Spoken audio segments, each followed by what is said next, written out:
Welcome to Amma சமையல். நம்ம இன்னைக்கு காலிஃப்ளவர் உருளைக்கிழங்கு வறுவல் எப்படி பண்ணுறதுன்னு பார்க்கலாம். அதுக்கு ஒரு பேனில் வந்து 2 டேபிள் ஸ்பூன் எண்ணெய் சேர்த்துக்கலாம். வறுவல்லாம் பண்ணும்போது நல்ல அடிகனமான பாத்திரம், அப்படி இல்லைன்னா இந்த மாதிரி இரும்பு பாத்திரத்தில் பண்ணோன்னா நல்லா ஒட்டாமல் நல்லா வறுக்க வரும்.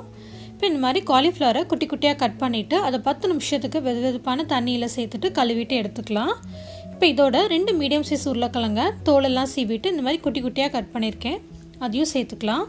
அடுத்து 2 டேபிள் ஸ்பூன் கொத்தமல்லி தூள், 1/4 டீஸ்பூன் மஞ்சள் தூள், மிளகாய் தூள் வந்து நான் இன்றைக்கி 1 டீஸ்பூன் சேர்க்குறேன். உங்கள் காரத்துக்கு ஏற்ப நீங்கள் சேர்த்துக்கோங்க. தேவைக்கேற்ப உப்பு சேர்த்துக்கலாம். இப்போ இது எல்லாத்தையும் நல்லா கலந்து விட்டுறலாம். இந்த வறுவலுக்கு கொஞ்சம் கூட தண்ணி சேர்க்காம தான் இந்த காலிஃப்ளவரையும் உருளைக்கிழங்கையும் வேக வைக்க போகிறோம். உங்களுக்கு அப்படி கடாயில் அடிப்பிடிக்கிற மாதிரி இருந்தால் லைட்டாக வந்து தண்ணி தெளிச்சுக்கோங்க. இப்போ இது எல்லாத்தையும் நல்லா கலந்ததுக்கப்புறமா மூடி போட்டுட்டு 5 நிமிஷத்துக்கு மீடியம் ஃப்ளேமில் வேக வச்சுக்கலாம். அப்பப்போ திறந்து கிளறி விட்டுக்கலாம். அடிப்பிடிக்காமல் பார்த்துக்கோங்க. ரொம்ப ஹை ஃப்ளேமில் வச்சிட்டோன்னா நமக்கு வந்து ரொம்ப காயெல்லாம் ஒட்டிடும் பேனில். அதனால மீடியம் ஃப்ளேமில் வச்சு நல்லா பொறுமையாக குக் பண்ணிக்கலாம்.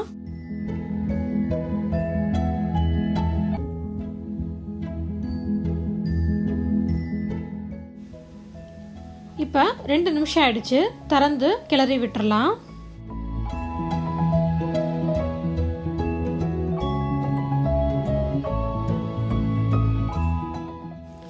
இப்போ திரும்ப மூடி போட்டுட்டு வேக வச்சுக்கலாம்.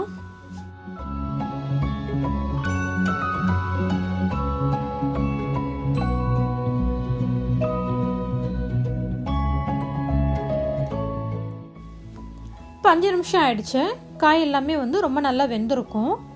இப்போ இதை வந்து கிளறி விட்டுறலாம். கிளறி விட்டுட்டு நல்ல லோ ஃப்ளேமில் வச்சுட்டு 10 நிமிஷத்துக்கு நல்ல ரோஸ்ட் பண்ணிக்கலாம். அப்பப்போ வந்து நல்லா கிளறி விடுங்க, அப்போ தான் எல்லா சைடும் ஈவனாக ரோஸ்ட் ஆகும்.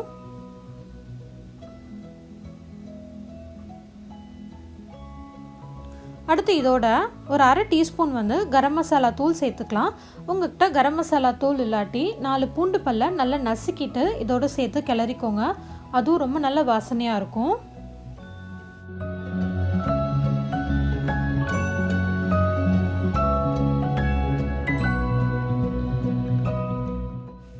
இந்த மாதிரி நல்லா கிளறி விட்டு நல்லா ரோஸ்ட் பண்ணிக்கலாம். நல்ல லோ ஃப்ளேமில் வச்சுக்கோங்க, அப்போ தான் கருகாமல் நல்ல ஈவனாக நமக்கு ரோஸ்ட் ஆகும். இப்போ நம்மளோட காய் வந்து எல்லா சைடும் நல்லா ரோஸ்ட் ஆகிடுச்சு. பார்க்குறதுக்கு அவ்வளோ நல்லா இருக்குது, நல்ல வாசனையாக இருக்குது. இந்த சுவையான காலிஃப்ளவர் உருளைக்கிழங்கு வறுவலை நீங்களும் செஞ்சு பாருங்கள். குழந்தைங்க ரொம்ப விருப்பமாக சாப்பிடுவாங்க. இந்த வீடியோ பிடிச்சிருந்ததுன்னா லைக் பண்ணுங்கள். Amma சமையலை சப்ஸ்கிரைப் பண்ணிக்கோங்க. Thanks for watching.